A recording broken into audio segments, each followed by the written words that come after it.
Jésus, je viens. Jésus, je viens vers toi. Tel que je suis, je viens à toi.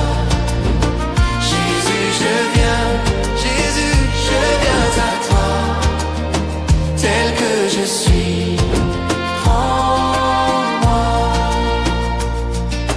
Oh Jésus, à toi je cède. Je veux être libéré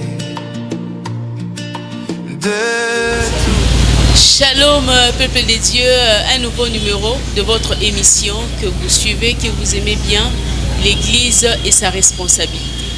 Alors, je sais que vous êtes nombreux de partout, Kinshasa et puis sur Bloussa dans le monde pour nous suivre et puis pour être édifiés.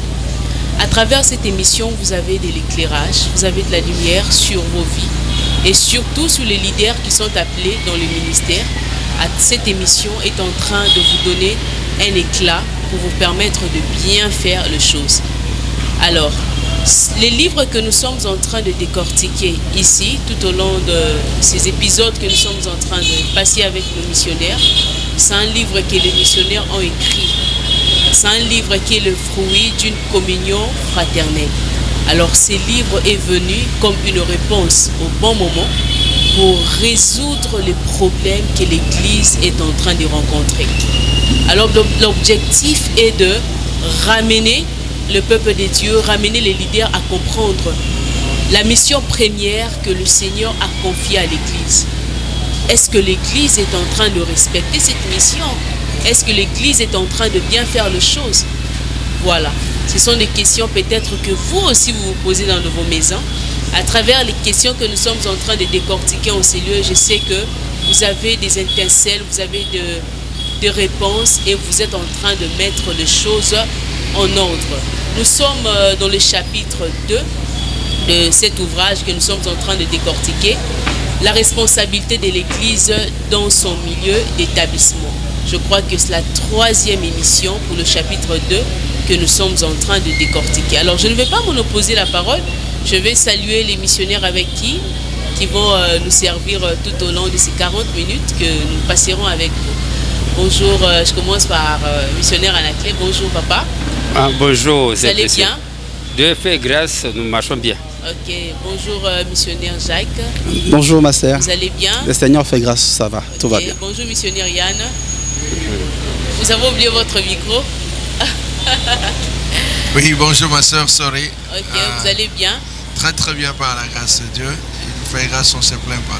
Ok. Merci. Alors, missionnaire Anaclé, avant que nous puissions commencer, nous voulons, si vous pouvez nous faire un récapitulatif du premier chapitre. Peut-être il y a des gens qui n'ont pas eu l'occasion de nous suivre depuis que nous avons commencé à décortiquer ces livres, qui aimeraient aussi entendre quelques mots qui pourraient aussi les aider à peut-être avoir le goût pour qu'ils puissent commencer aussi à nous suivre. Est-ce que vous pouvez nous faire un récapitulatif du premier chapitre?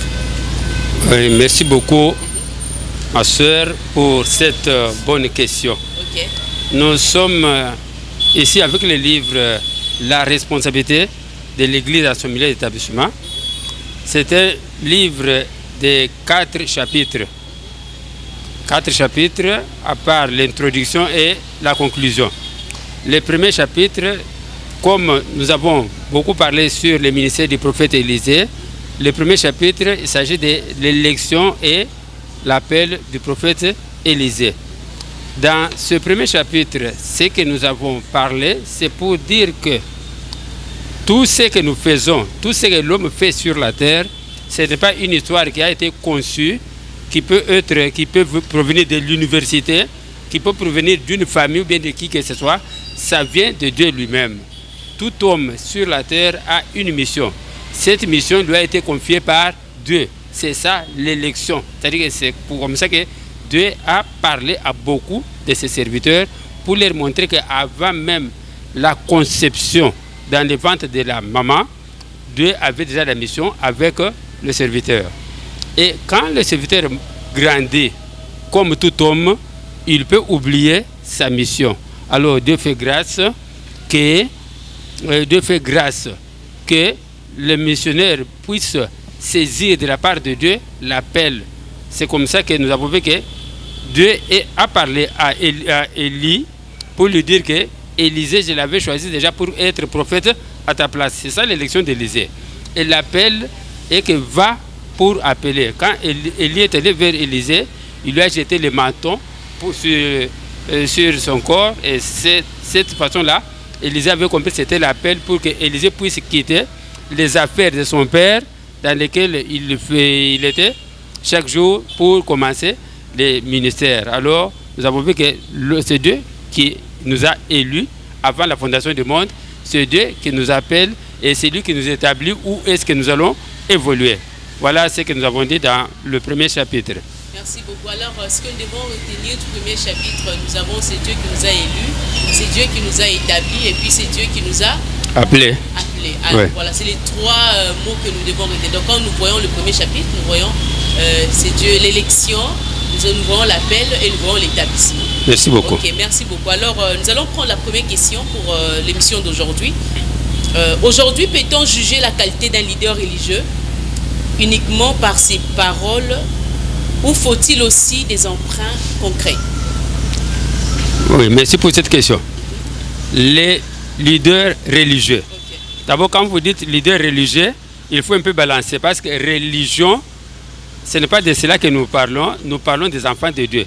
Parce que quand on... chrétien, alors. Oui, chrétien peut-être. Parce que quand on dit religion, c'est l'homme à la recherche de Dieu. Or, les chrétiens, ce sont les enfants de Dieu. Dieu lui-même est venu chercher l'homme comme cela avait commencé depuis le jardin d'Éden. Voilà, c'est Dieu qui est à la recherche de l'homme, qu'il avait créé à son image, qui s'est perdu. Dieu vient vers l'homme. Alors, comme c'est Dieu qui est venu vers l'homme, Dieu investit dans l'homme pour que l'homme puisse, parce que le problème de l'homme est qu'après avoir péché, l'influence de l'homme sur la terre a été diminuée. Maintenant, l'homme veut reconquérir le monde pour la gloire de Dieu. Alors, pour arriver à reconquérir le monde pour la gloire de Dieu, c'est pour cette raison-là que chaque ministère s'accompagne des signes, des prodiges et des miracles. Et cela n'est pas des choses à forcer. Parce qu'aujourd'hui, par exemple, la difficulté est que nous croyons que nous devons démontrer notre force par les miracles. Non, ce n'est pas nous démontrer notre force par les miracles, mais la Bible le dit clairement que voici les miracles qui accompagneront. C'est-à-dire que vous, quand Dieu vous appelle, vous commencez d'abord à aller. Parce qu'on ne peut pas accompagner quelqu'un qui est assis. Okay. On ne peut pas accompagner quelqu'un qui ne fait rien. Okay. C'est quand tu fais quelque chose, quand tu es en mouvement, qu'on peut alors t'accompagner. Le miracle accompagne. C'est-à-dire que tout enfant de Dieu, il comprend qu'il a été sauvé pour aller pour le salut des autres aussi. Comme il commence à marcher, c'est comme ça que chaque fois qu'il va rencontrer des obstacles en cours de route, Dieu fait sauter les obstacles. C'est ça, les miracles, les prodiges et les signes que Dieu opère. Voilà ce que nous pouvons dire. Alors maintenant, que dire de ces personnes qui croient, je ne sais pas, qui forcent le miracle, hein? Donc là, vous avez dit, les miracles accompagnent. Il n'y a aucune force que l'homme doit... il n'y a pas de calcul, bien des méthodes que l'homme doit mettre en pratique pour que les miracles puissent se produire. Alors que dire de ces leaders religieux qui sont à l'église, qui forcent le miracle, en allant à gauche et à droite, en touchant au gris-gris, pour juste démontrer et puis appeler les gens? Effectivement, c'est ce qui est en train de discréditer l'église de Dieu aujourd'hui. Les miracles, ce n'est pas notre propre affaire, ce n'est pas notre programme. C'est le programme de Dieu qui veut faire les choses avec l'homme. Parce que le miracle véritable touche l'homme pour le convertir. Yes. Les miracles, ce n'est pas quelque chose où nous démontrons que nous sommes forts, nous sommes puissants. Nous n'avons pas besoin de démontrer notre force. Mais quand nous allons, Dieu nous accompagne. Alors, les leaders aujourd'hui qui croient qu'ils doivent prouver aux autres qu'ils sont forts par les miracles, parce qu'il faut qu'on les appelle que ce sont les grands pasteurs, les grands hommes de Dieu, les gens que Dieu utilise puissamment. Or, Dieu, quand il utilise quelqu'un, il l'utilise toujours puissamment. Il n'y a personne qui n'est pas utilisé puissamment. C'est question d'être en harmonie avec Dieu. Les leaders aujourd'hui qui cherchent à forcer les miracles, ils tombent maintenant dans des péchés. Voilà pourquoi aujourd'hui, malheureusement, j'ai dit malheureusement, on parle de... Il y a eu même, nous avons vu des témoignages où les gens du monde, les féticheurs disent non, j'ai fait des fétiches pour tel ou tel pasteur. Nous avons entendu ces témoignages-là. Et c'est ridicule parce que c'est l'Église qui doit montrer la puissance de Dieu et non chercher la puissance de Satan pour camoufler, montrer comme c'était la puissance de Dieu. Aujourd'hui, l'orgueil de l'homme, comme l'homme veut montrer qu'il est plus fort, c'est ce qui va l'amener à chercher à toucher à la magie, toucher aux fétiches, toucher aux histoires qui peuvent pour chercher à ajouter la puissance. Or, nous avons écrit dans les livres qu'il y avait aussi quelqu'un comme ça à Samarie.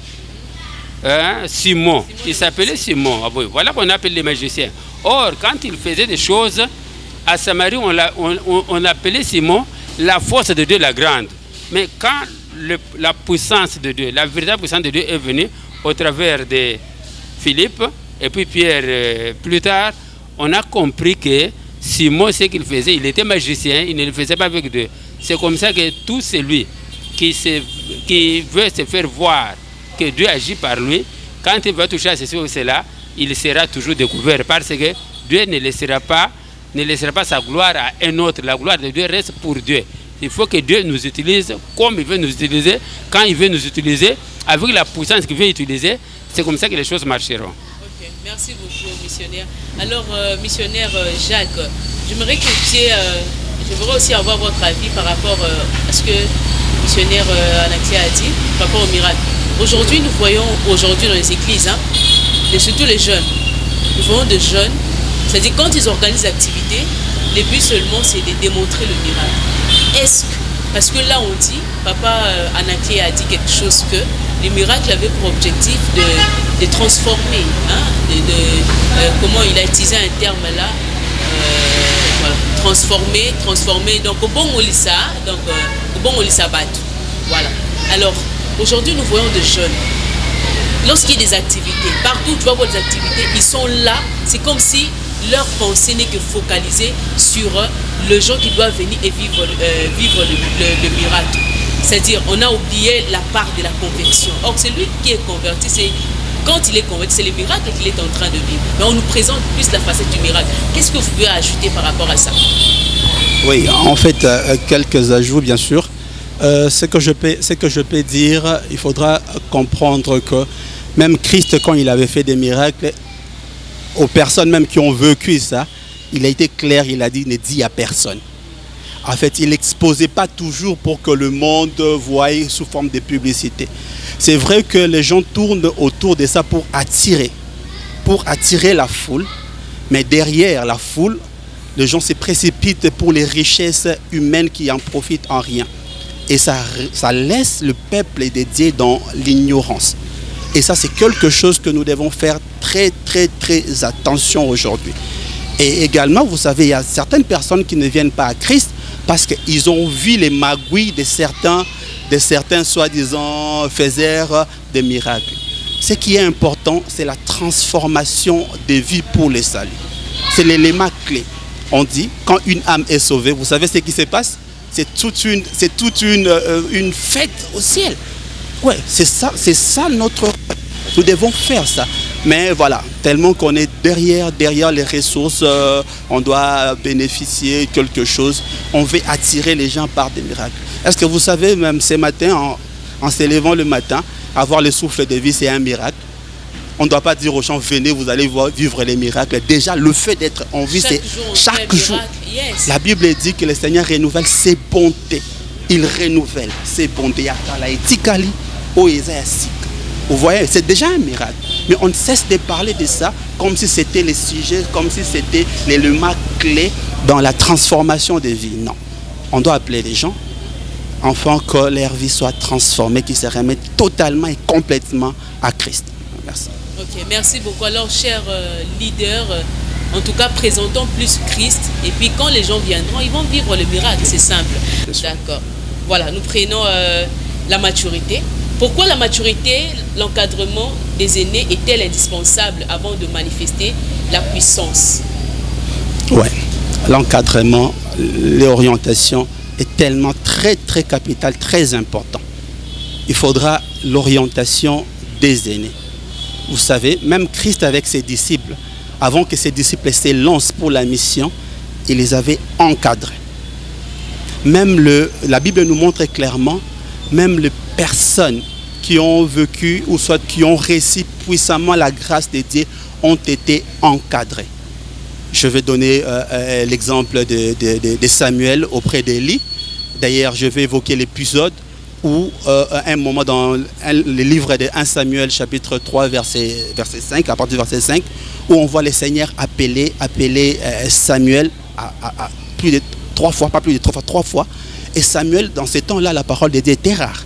Et Samuel avait quelque chose de la part de la grâce de Dieu. Mais à chaque fois que le Seigneur l'appelait, Samuel s'est référé beaucoup plus à Élie. Parce qu'il n'avait pas encore la maturité de comprendre que ça, c'est le langage de Dieu. C'est Dieu qui m'appelle. Vous voyez, auprès d'Élie, après d'Élie, il a reçu quelque chose de capital. Et lui a dit clairement que c'est Dieu. La prochaine fois qu'on t'appelle, c'est Dieu lui-même. Donc l'encadrement est très, très capital, très important. Vous savez, la grâce de Dieu ou la puissance de Dieu attire des foules. Mais la maturité nous permet à rester fidèles à Dieu.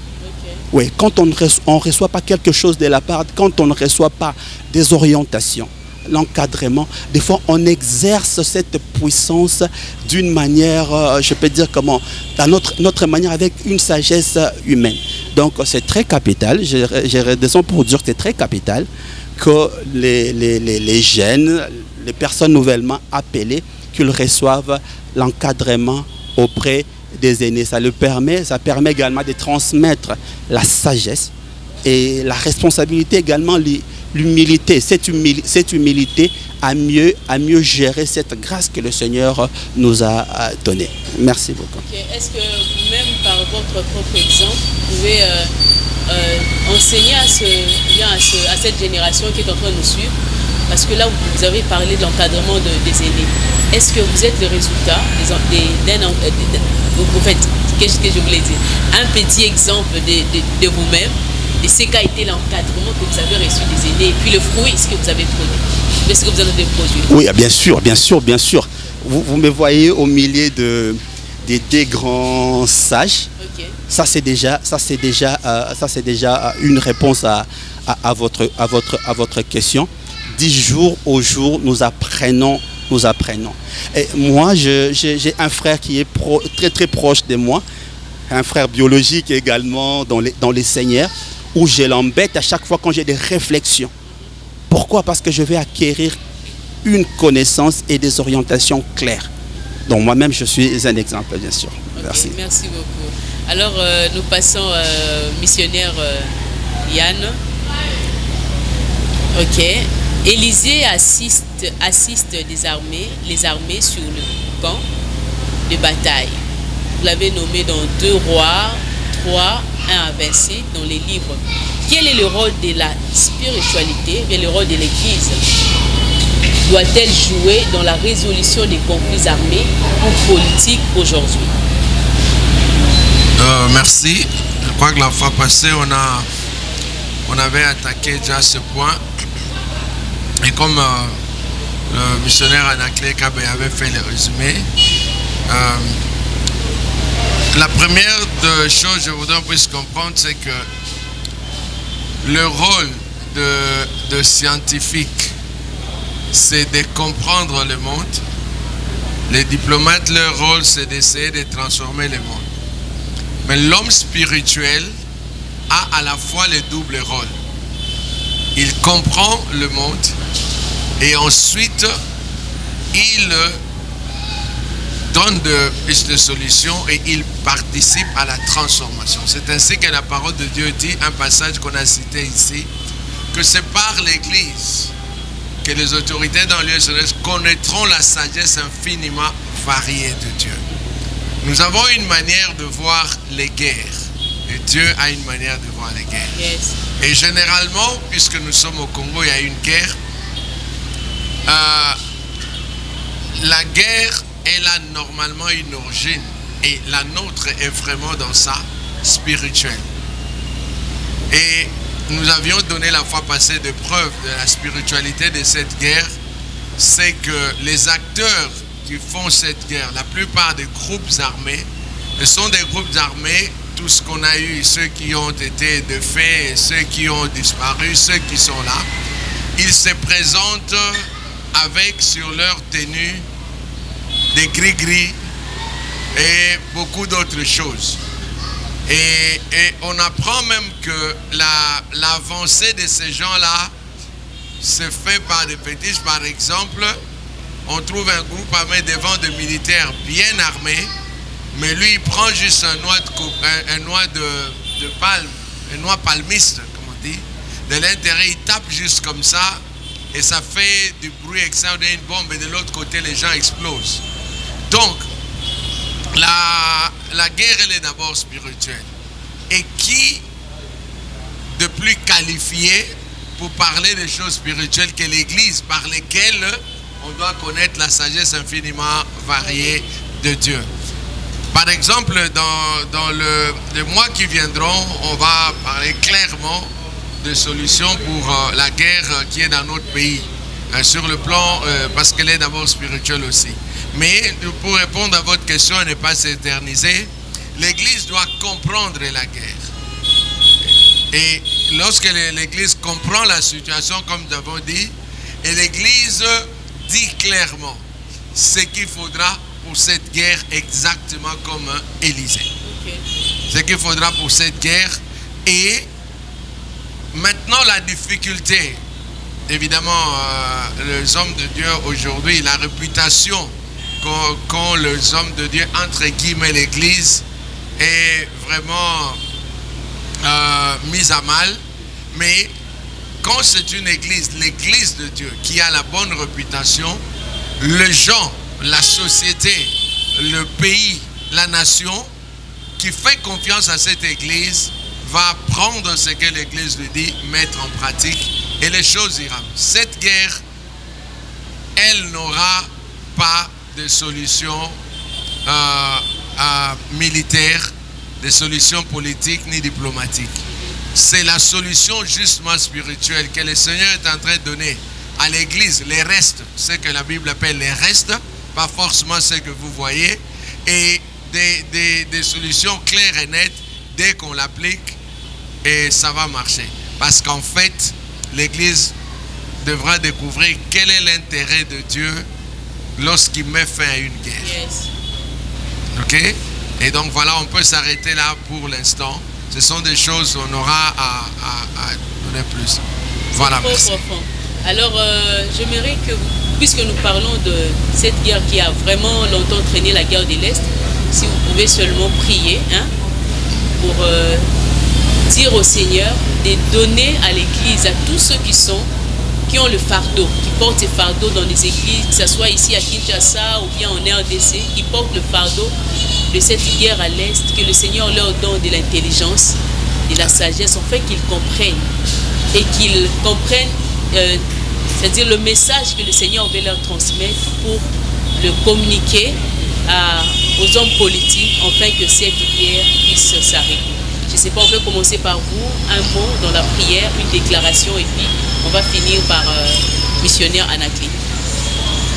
Merci. Heureusement, votre deuxième partie dit de prier pour les gens, parce que le problème, il est là. Prier pour la guerre, ça c'est une autre chose. Mais prier pour que les gens comprennent, yes, comme vous avez dit, et l'intelligence du temps, l'esprit renouvelé, c'est ce que nous allons faire.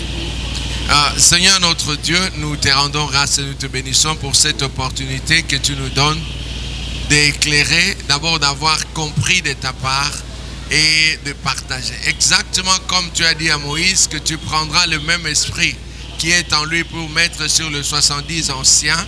Nous sommes en train de prier que la même compréhension, le même esprit de compréhension de cette situation et les pistes de solutions qui viennent de toi et qui ne ratent jamais puissent être données à tous ceux qui ont le fardeau de cette guerre, où qu'ils se trouvent, qu'ils soient dans les institutions, hors des institutions, société civile, hommes de Dieu, simples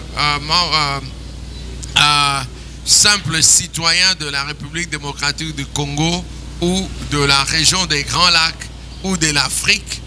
Seigneur, je prie que tu puisses toucher leur intelligence révélée, mettre en contact et nous mettre ensemble pour qu'Éternel Dieu Tout-Puissant, la révélation soit transmise et que les choses puissent aller dans la réussite. Merci au nom puissant de Jésus. Nous te remercions parce que tu écoutes les prières, tu exauces. Amen. Amen. Amen. Amen.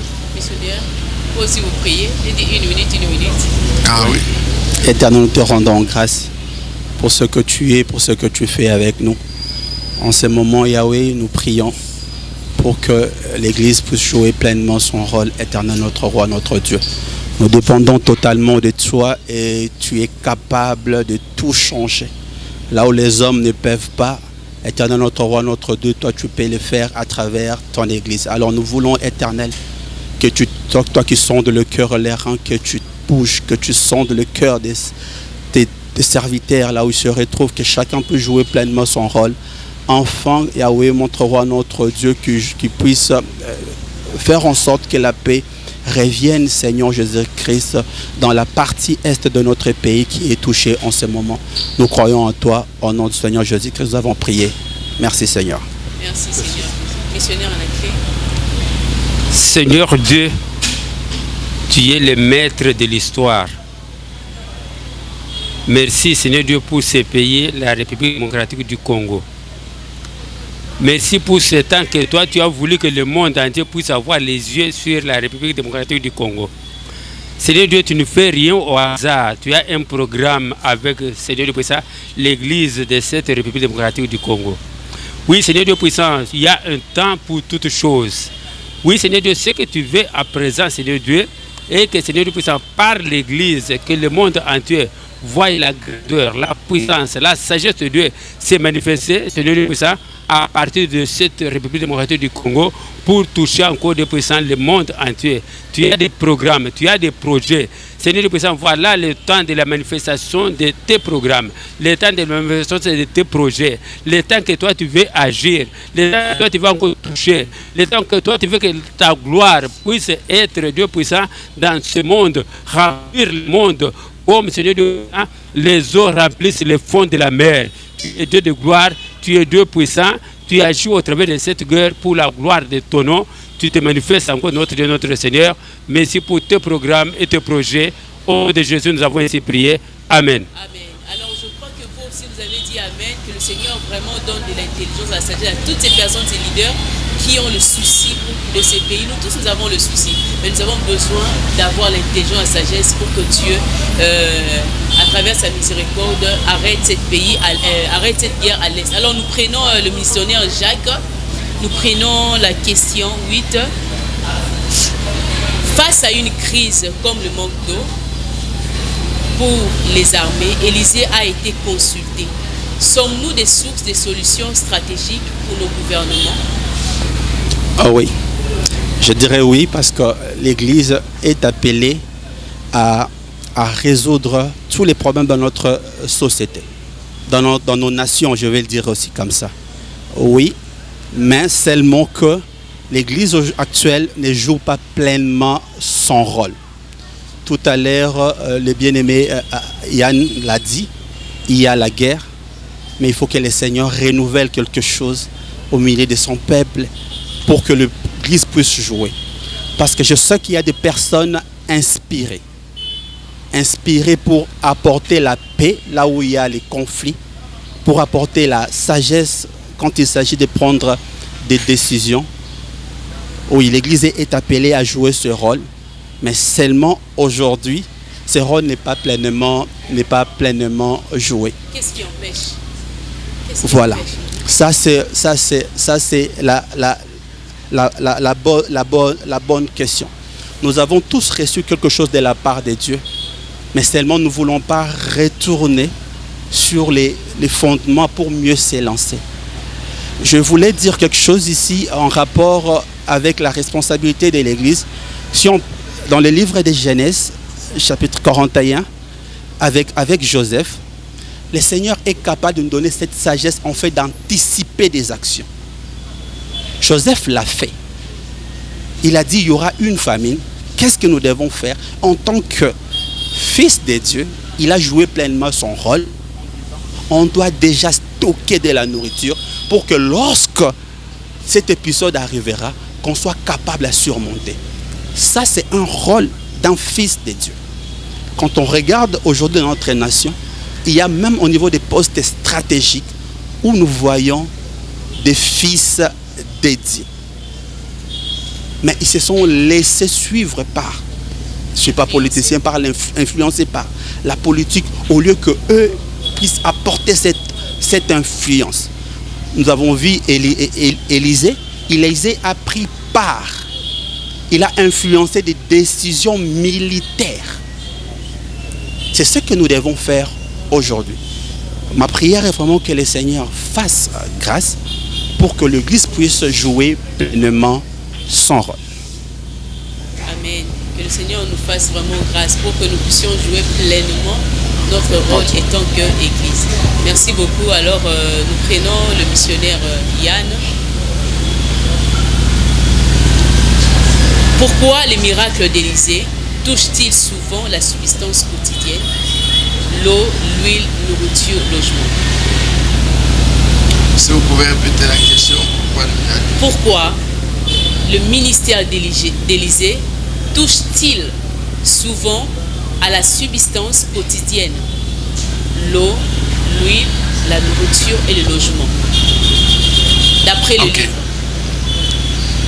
Si vous regardez déjà les choses que vous avez énumérées, vous appelez ça subsistance quotidienne.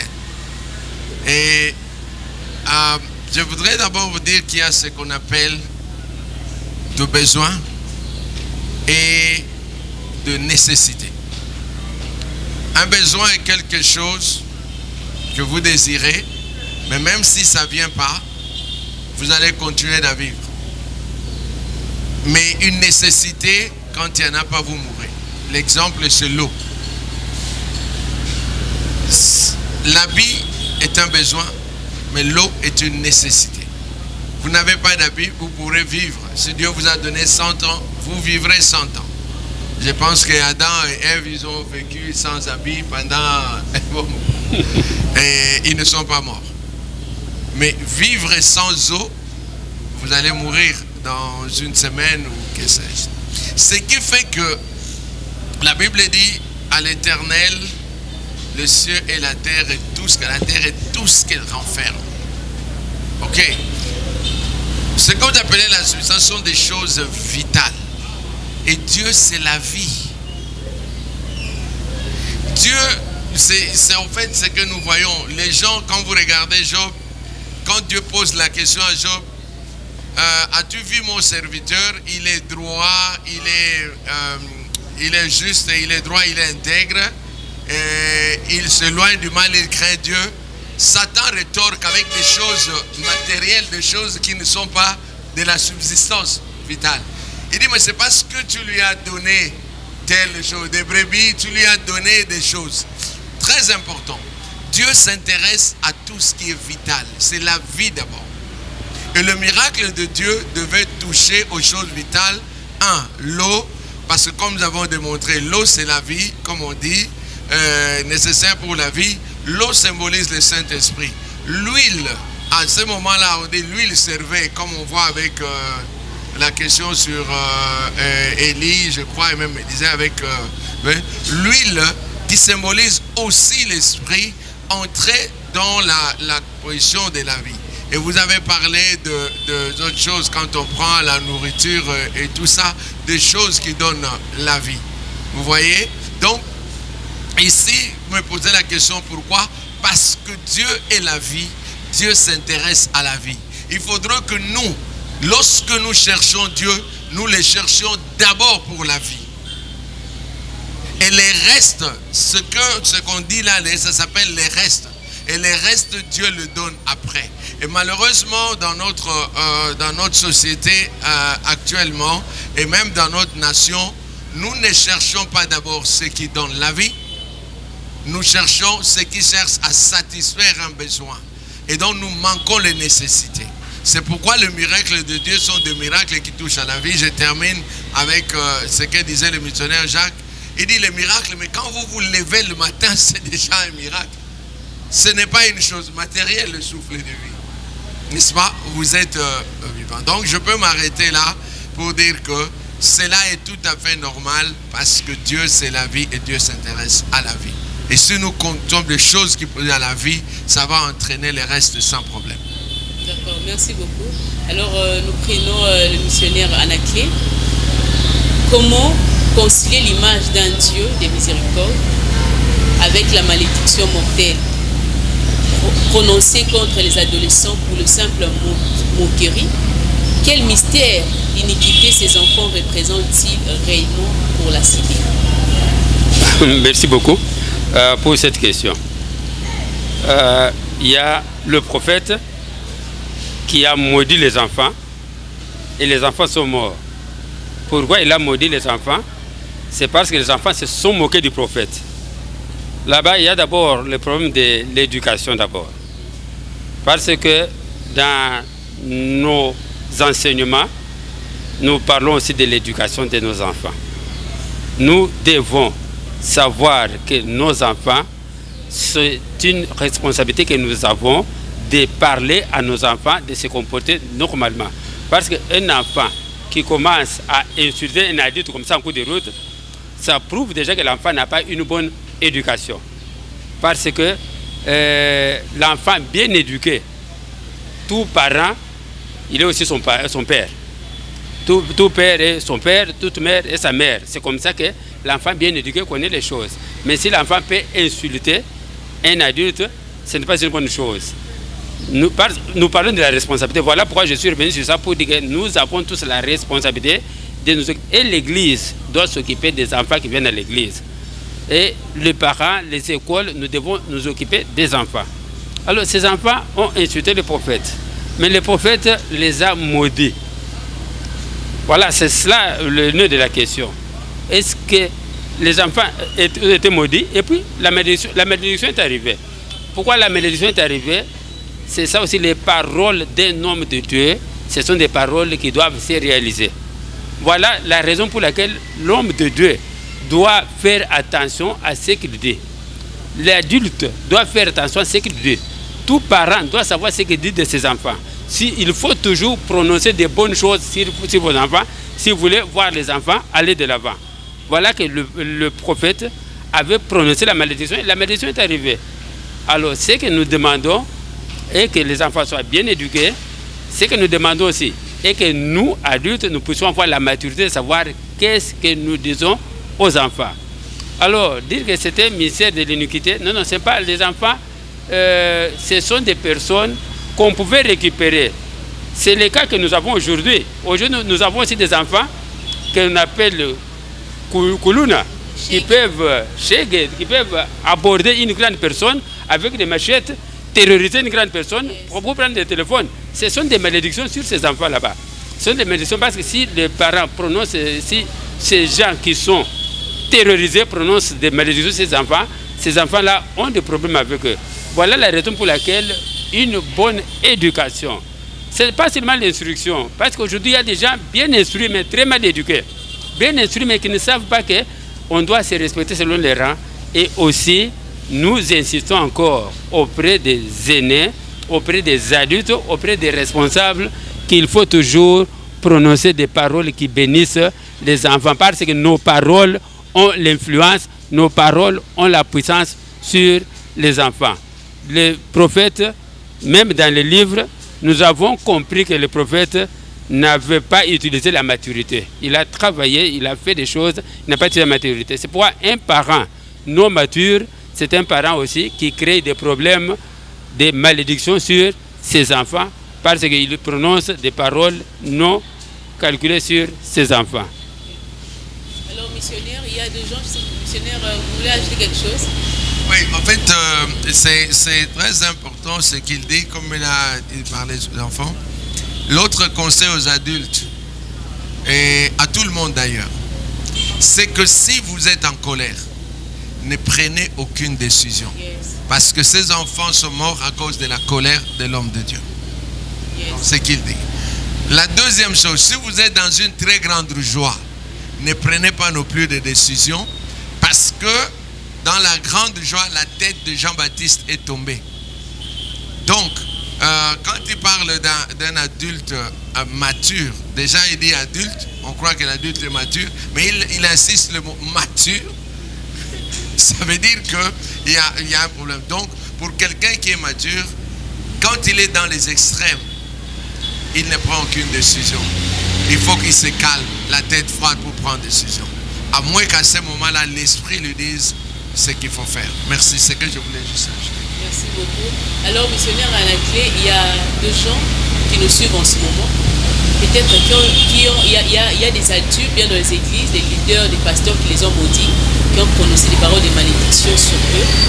Alors, peut-être ils sont en train de nous suivre, ils se posent des questions, ils se disent peut-être à la fin, peut-être on donnera la solution, comment enlever la malédiction. Alors, je ne sais pas, est-ce qu'il y a une piste, des solutions? Parce que pour le cas ici, ils sont morts, ils sont partis. Mais il y a des gens encore qui Dieu a accordé leur grâce, ils sont en vie, mais qui vivent sous la malédiction. Ils sont nombreux. On ne va pas seulement citer les cas de gens qui ont insulté l'homme de Dieu, mais il y a aussi des gens qui ont commis des choses graves dans les églises. Ils sont sous la malédiction, on les a maudits. Alors, qu'est-ce que ces gens peuvent retenir aujourd'hui? Est-ce qu'il y a des pistes, des solutions qui peuvent, après cette émission, se dire que non? En tout cas, je me sens libéré. Cette émission est venue avec un objectif de me libérer, d'ôter ces fardeaux qui pesaient sur moi. Merci beaucoup, ma soeur, parce que votre question a parlé d'abord de la miséricorde de Dieu. Nous avons un Dieu miséricordieux. Il a dit, venez et plaidons. Si votre iniquité est rouge comme la cramoisie, je rendrai plus blanc que la neige. Voilà, il peut quitter. Dieu ne veut pas que nous puissions agir dans les extrêmes, mais lui quitte les extrêmes en extrêmes. Yes. Il peut quitter des rouges en plus blanc que la neige. En tout cas, tout celui qui, pendant que nous parlons ici, il se sent qu'il est sous la malédiction, peut-être tu as été mal éduqué, tu as parlé mal à ta mère, à ton père, à ton aîné, tu as parlé mal de l'église, tu vois que ces choses-là, il y a des malédictions qui viennent sur toi. Le problème qui est là, dans Apocalypse chapitre 2, à l'église d'Éphèse, on a dit seulement, souviens-toi d'où tu es tombé. Quand tu es tombé, tu dois savoir, non, ce problème-ci vient de quelque part. Comme ce problème vient de quelque part, la première des choses à faire, c'est de prier. Quand on est convaincu que ça vient de telle part, la deuxième chose maintenant, c'est faire comme le fils prodigue, j'irai vers mon père. Il faut aller, il faut demander pardon. Il faut demander pardon. Il ne faut pas se dire, quand je vais demander pardon, qu'est-ce que cela va dire? Non, non, si toi-même tu as prié et tu es parti demander pardon, si la personne te refuse le pardon, c'est la personne qui te refuse le pardon qui aura le problème avec son Dieu. Toi, tu es obligé seulement de demander pardon. Tout enfant, toute personne qui sent qu'il y a la malédiction qui pèse sur elle à cause de son mauvais comportement peut être récupérée si elle demande pardon à Dieu et aller demander pardon à la personne qui a été offensée. Dieu pardonne et nous recommençons encore la vie avec le Seigneur. Vraiment, merci beaucoup, missionnaire Aclé. Alors, un petit mot pour toutes ces personnes qui nous ont suivis aujourd'hui. Alors, aujourd'hui, je comprends bien, le Seigneur nous a amenés plus à une réflexion, réfléchir sur nos vies, réfléchir sur le pays. Donc, je crois que nous avons retenu l'essentiel. Alors, un petit mot pour tous ceux qui nous ont suivis. Qu'est-ce que vous pouvez leur dire? Merci beaucoup. Ce que nous pouvons dire, nous avons réfléchi sur les pays, notre pays où nous restons, avec tout ce qui se passe, que nous connaissons. Et nous savons que l'Église a la responsabilité sur cela. Et tout ce que nous avons dit, ça nous a permis à comprendre que le Seigneur, d'abord, il est le maître de l'histoire. Le Seigneur est au contrôle de toutes choses. Il n'y a rien qui arrive que le Seigneur ne connaît pas. Alors pour les problèmes du pays, ça ne sert à rien de se précipiter avec des prophéties. Parce qu'il y a des leaders aujourd'hui qui se précipitent avec des prophéties pour que le monde l'accepte, disent que non, c'est lui le grand leader, c'est lui qui avait prophétisé ceci bien cela. Non, non, Dieu nous parle des choses. Il y a des choses pour lesquelles nous devons prier. Il y a des choses que nous devons aussi annoncer au moment aussi opportun que Dieu nous permet de l'annoncer. Concernant les gens qui sont sous la malédiction quelconque, nous disons aujourd'hui qu'il y a au ciel Dieu qui est capable d'enlever cette malédiction. Le malheur ne restera pas toujours, les ténèbres ne régneront pas toujours. Nous n'avons pas un Dieu qui peut manquer de résoudre un problème d'un homme. Tout problème que peut rencontrer un homme a toujours la solution auprès de Dieu. Toi qui es sous la malédiction, le problème c'est de revenir à Dieu. Reviens à moi. C'est ce que le Seigneur te demande aujourd'hui. Reviens encore au Seigneur. Il ne faut pas te dire non, moi j'en ai assez, comme on ne me comprend pas, je vais faire n'importe quoi. Non, non, reviens au Seigneur. Le Seigneur t'appelle à travers de cette mission de revenir encore à lui. Parce que le Seigneur veut que tu puisses recommencer une nouvelle marche avec lui. Le Seigneur veut que les choses puissent marcher. Le Dieu qui a changé les grands bandits. Jésus était avec un bandit à la croix. Et les bandits, parce que les bandits revenaient à lui-même, Jésus lui a dit que ce soir même, tu seras avec moi au paradis. Cette mission est envoyée par le Seigneur pour toi, pour que tu puisses aujourd'hui encore recommencer la vie avec le Seigneur et puis voir les choses changer dans ta vie, parce que nous avons un Dieu qui change tout. Merci beaucoup. Alors, moi aussi, je vous dis un grand merci. Je vous rappelle simplement que c'était votre émission, l'Église et sa responsabilité. Alors, aujourd'hui, le Seigneur nous a amenés dans une dimension de nous faire comprendre, nous, étant que leaders, nous qui aimons ce pays, nous qui prions pour ce pays, la solution ne se trouve pas ailleurs. L'Église a la clé de la solution pour guérir le pays. Alors, qu'est-ce qu'il faut faire? Il faut simplement chercher Dieu. Et Dieu nous donnera des pistes de solutions. Et pour toutes ces personnes qui ont des problèmes dans les églises. Il y a aussi des ministères comme ça qui sont nés sous la malédiction parce que tu étais dans une église, tu ne t'es pas entendu avec le pasteur, tu es parti brutalement et là, tu es en train de vivre des choses horribles. En tout cas, le missionnaire Anaclet nous a dit ce soir que nous devons revenir. Reviens simplement, fais une prière de repentance. Si vous avez des suggestions, des questions, vous voulez que les hommes de Dieu puissent, les missionnaires, vous puissiez leur rencontrer, vous rencontrez des difficultés, des orientations, ils sont là disponibles. Il y a des numéros qui sont là. Toutefois, vous pouvez appeler, vous pouvez écrire. En tout cas, les numéros sont disponibles. Vous ne regretterez jamais. Je vous dis un grand merci. Continuez toujours à nous suivre. Vous ne regretterez jamais ce moment que vous nous accordez. Que Dieu vous bénisse et on se retrouve prochainement. Ciao. Ciao. Ciao. Jésus, je viens, Jésus, je viens vers toi, tel que je suis, je viens à toi. Jésus, je viens à toi, tel que je suis, prends-moi. Oh Jésus, à toi je cède. Je veux être libéré de tout péché qui m'obsède.